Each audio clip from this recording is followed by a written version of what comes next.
I am about to ruin restaurant zuppa for you. I made this copycat recipe of Olive Garden Zuppa, and I cannot believe how amazing this turned out. Stay tuned so you can see the recipe and how we did this. So the first thing you're going to want to start with is 1 pound of ground sausage. I use the mild Italian because we have acid reflux, so we can't do the hot and spicy, but for Olive Garden, it's normally hot ground. So either one of those will still work depending on whether or not you like the heat.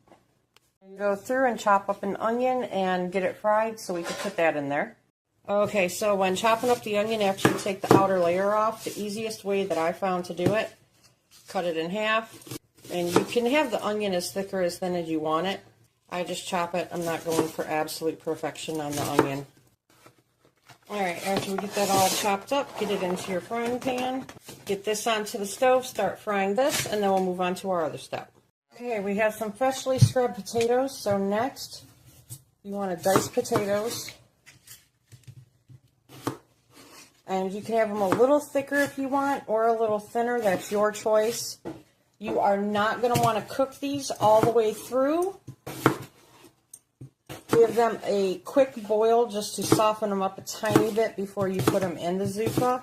It takes longer if you have it in the soup to try to soften them, but at the same time, you don't want to have them too soft because you do still want them to absorb some of the flavoring. And along with that, you don't want your soup to end up mushy. Alright, and after we finish this one, we'll get that started, and then next we will be moving on, and we will be doing our kale. Alright, next you want to get a bundle of kale from the store. And I have a double boiler set up over here, so we put ours in a double boiler.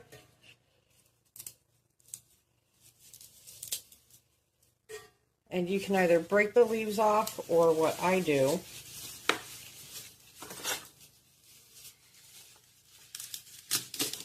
is cut it right off the stem, and then just chop it. And the best part about doing this stuff at home, again, is if you like extra kale, you can add extra kale to it. Make these recipes your own also. This is just the basics that I'm showing, but don't hesitate to make the recipes your own. And add a little extra seasoning, add a little extra spice if that's something you like. Experiment with it. These are just some of the basic recipes I'm showing, because I know there's a lot of people out there who they don't have people showing them how to cook, and sometimes they just don't have all of these recipes in order to cook. So I just want to go through and show the basics to everybody for a lot of these recipes, and then go through and experiment, make it your own. Alright, so we will get this kale on the double boiler, get it going, and after everything is done, we will come back and I show you everything else that's needed. Okay, now before everything finishes cooking, the other thing I'm going to do is you want to get some real bacon pieces. You do not want bacon bits, you want real bacon pieces, either that or actually get real bacon. Cook it up and put it in here. And then you need some chicken broth, chicken stock. You can use chicken bouillon cubes, however you choose. And let this start heating up in your crock pot. And I have the 48-ounce family size container.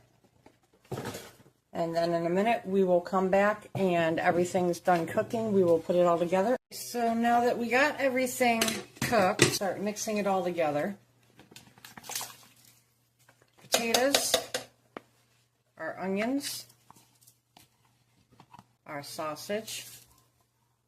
Alright, and then we're going to put in our kale, and we're going to let this cook and simmer on high for a couple hours and then come back to this. Okay, so after you let it simmer for a couple of hours, and I only let it simmer this long to really get the flavor to cook in together, you can actually toss it all together right away if that's your choosing. You want to add 16 fluid ounces of heavy whipping cream. And this is where you're going to get the creamy texture from. And this is a healthier option than the greasy ones that you get at Olive Garden that can upset your stomach more. This is the healthier version to it.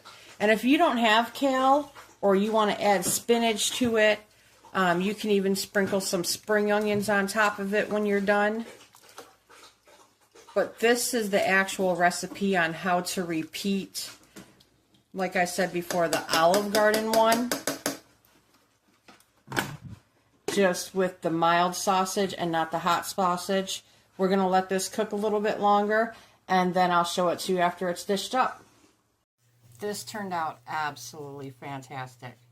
I even add some chopped chives to the top of mine and some spring onions because I like it.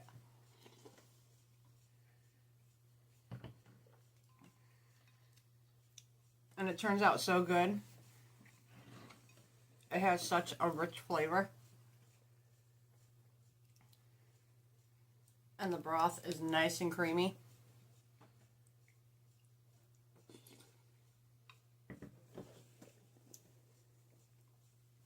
You can get all store brand ingredients to make this. So go ahead, check out the recipe that I have down below for you. It has all the ingredients that I used if you want to use different brands of some of the stuff. But it has the ingredients list, the ounces in that. Brand specific doesn't matter.